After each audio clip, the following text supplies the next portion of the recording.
I've made some quite big changes to my art dolls recently, but sometimes it's the little things that make the biggest difference. So this project was all about focusing on the details. From pre-aging fabrics to creating natural arm movement, I really pushed myself with this one, and I think she might just be my favourite doll yet. So I was looking through my fabric stash for some doll making materials to go with these lovely bronze beads. And everything just seemed a little bit stark and cold and clinical looking, and I just wanted something a bit more warm and vintage. So I did what any British person does and reached for the tea. I don't actually drink tea, but it's handy for staining fabric. I pre-washed a selection of fabrics while I brewed up some tea.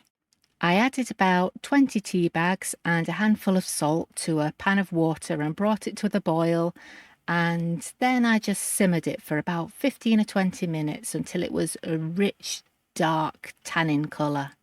I let that cool a bit so it was kind of hand hot before adding the fabrics. Then I let those soak for a few hours. The salt added to the tea helps the fabric to soak up that dye and hold on to it. After a few hours, I washed the fabric again and hung it up to dry, and I think it's taken really well. I'm really happy with that stain. It's warmed up those greys nicely and it gives everything a kind of a unifying tone. So everything seems to go together better. I'm not going to use all of these fabrics for this doll. Some of them are going to be put away for another project. But I really like the effect of the tea stain over the silver grey and also these grey stripes. It's made it more of a stone colour, which is perfect for what I want for this doll. If you saw my last video, you'll have seen I made a larger size template. I have made a few changes again for this one. Although I was quite happy with the general size and shape of the template for the last doll, I wasn't 100% happy with the size of the torso.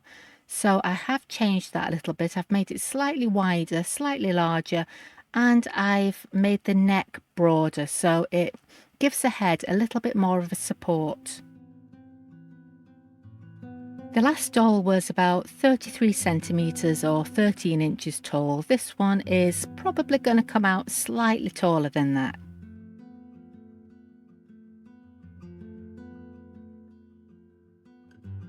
I really love how the new fabric colour is looking with those beads.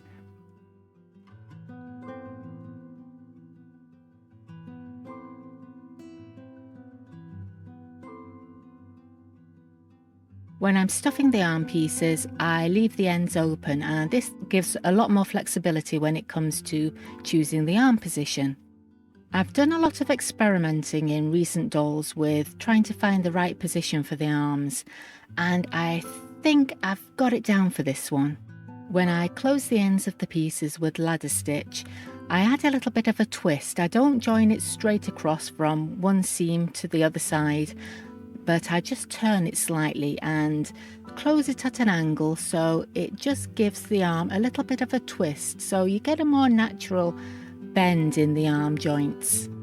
This way, when she's all put together, the hands should sit naturally in the lap.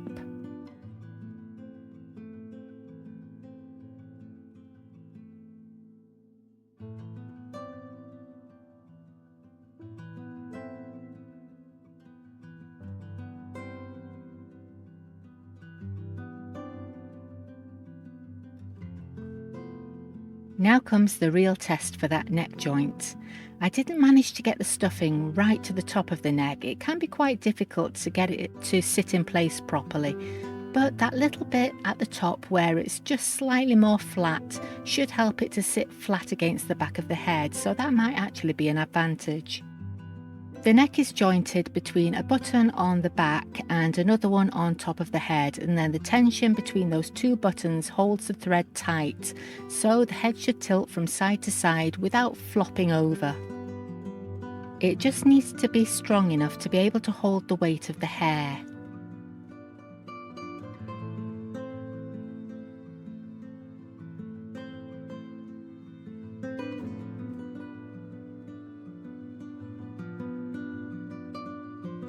That seems to be holding quite firmly. I'm quite happy with that. Before I attach the legs to the body, I want to paint some shoes. I start with a warm grey undercoat. I've just mixed some acrylic paint here with some fabric medium. I'm going for a Mary Jane style shoe for this one. I could have painted the strap across the front, but I'm going to leave that blank because I want to add some straps using some ribbon or something like that.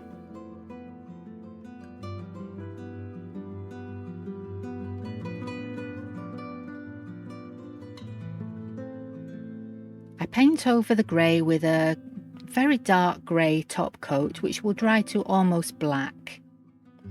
I'm going to add a little bit of scuffing detail to the toe, I think, as well. It's those little details that just make all the difference to the doll and give them a life of their own.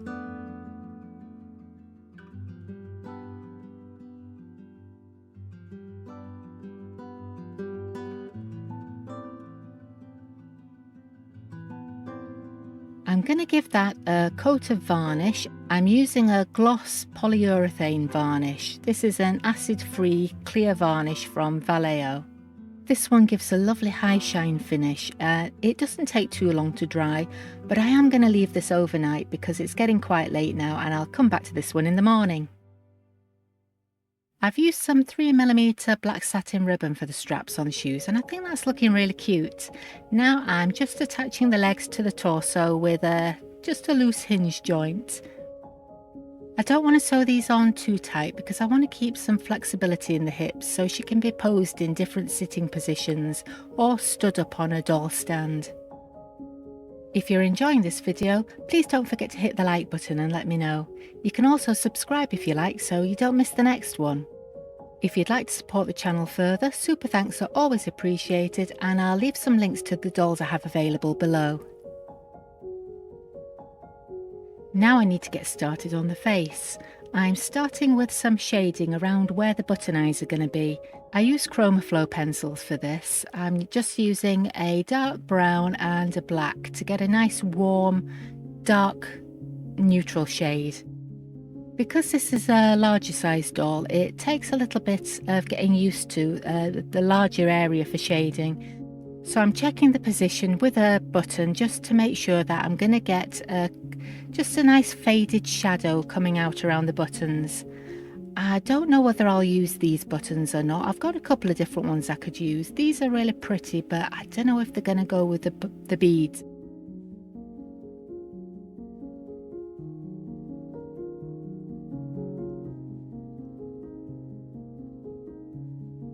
I give that a few coats of the colour pencil just to build up a nice dark shadow, blending in between coats with a blending pencil. Then that'll need fixing with a coat of fixative spray. Then once the fixative's dry, I can sew on the buttons.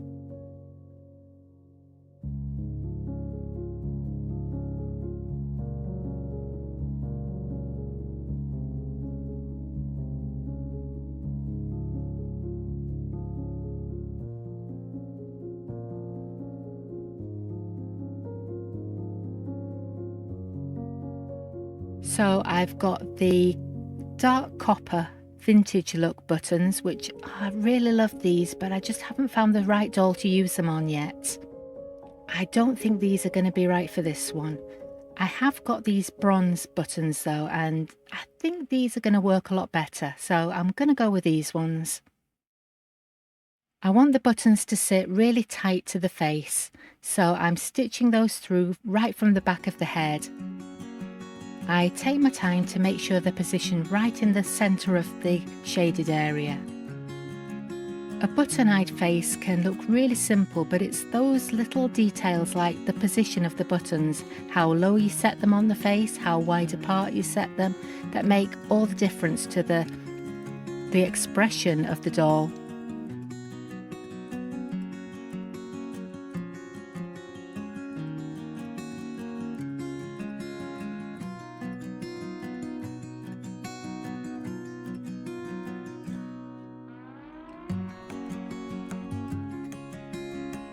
I'm using a fine liner pen to add some detail to the face.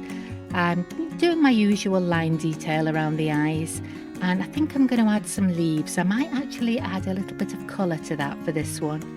The nice thing about making a larger doll is I can add a bit more detail and have a bit more fun with the line detail on the face. She's still not going to have a nose though.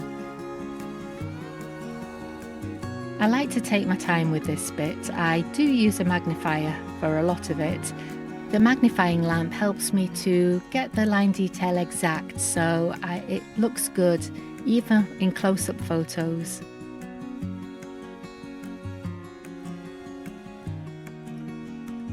I'm adding a bit of green and purple to the leaves with some Chromaflow pencils again, and then I'll blend the colour with the burnisher to get it into the little corners and get a nice neat finish.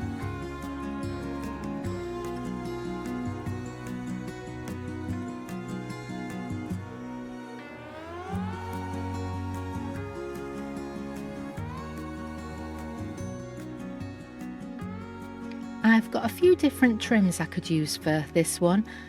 I want to make at least part of the dress with the black cotton velvet for a nice gothic look, but I want to add a bit of colour to that. I want some nice warm colours. I've got this earthy forest green lace, which I think could work really nicely. I've got some black guipure lace as well, which I want to use somewhere.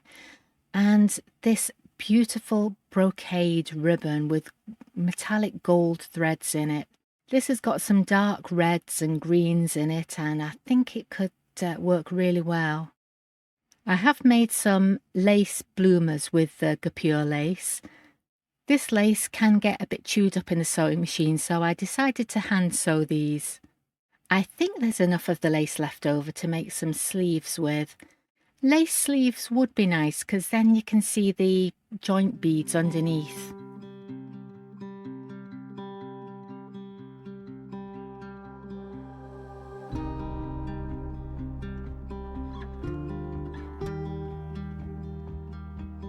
I don't want to cover up that bead at the top of the arm, so I've decided to attach the sleeves to the arm below the bead, so you get the effect of a flowing lace sleeve, but we've still got the mobility and the look of the shoulder joints.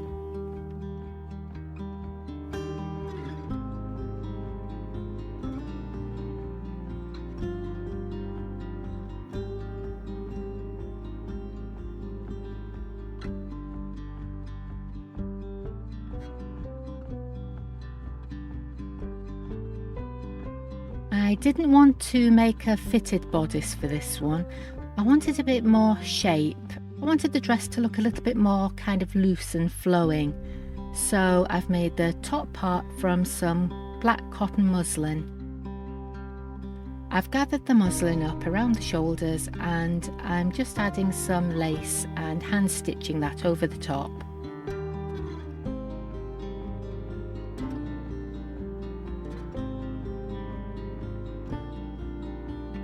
Now before I do any more on the dress, I want to joint the shoulders so I can hide the knots and stitches for those underneath the top. I'm really happy with the joint position on the arms. I think this is going to give a much more natural position to the doll. I'm actually really looking forward to posing this one for photos later.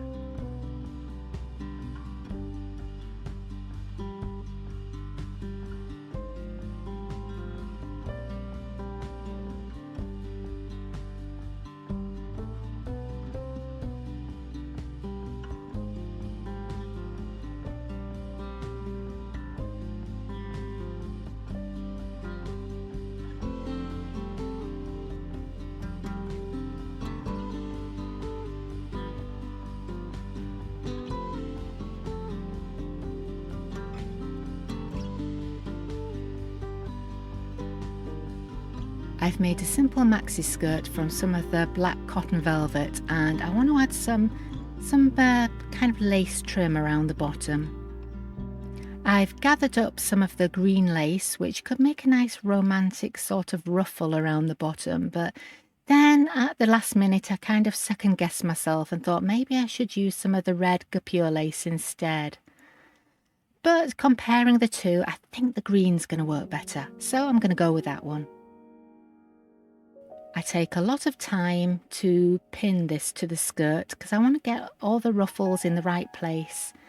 Sometimes I'll pleat the lace, but I want this one to look a little bit more kind of natural and haphazard and just kind of gathered naturally around the hem. Once I'm happy with the position of the lace, I will machine sew this so it holds all the ruffles in place securely.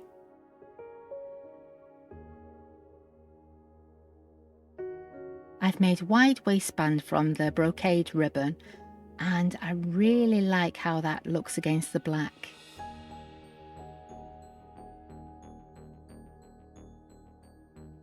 I'm hand stitching this to the doll so it's going to all stay in place.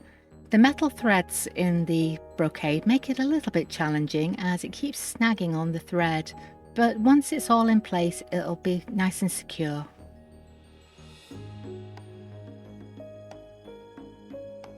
I've picked out a light green bamboo roving for the hair. I needle felt that in place, covering the whole scalp layer by layer using the Clover pen style tool and 38 gauge needles. I did record more of the needle felting process, but the video would be about 3 hours long if I showed all of it, so I'm going to show a little bit more in my next video. I really like how all the elements are coming together on this one. Some projects you do want to make lots of big changes and reinvent things, but then sometimes it's worth just taking your time and looking at all the details to see what you can improve in a small way to make a big difference in your art. Now she just needs a photo shoot, a certificate and a story. I've named this little one Rhea Laurel Tree. As the pale sun creeps over the horizon and early morning mist clings to the hillside like chiffon, Rhea Laurel Tree steps over shimmering grass and breathes the frost-scented air. There's something different about this morning. A hum of activity stirs in the trees as new growth colours the tips of the branches. Spring is almost here. If you've enjoyed this video, I'm going to leave another one here that I think you're going to love. Go watch that one now, and I'll see you next time. Bye!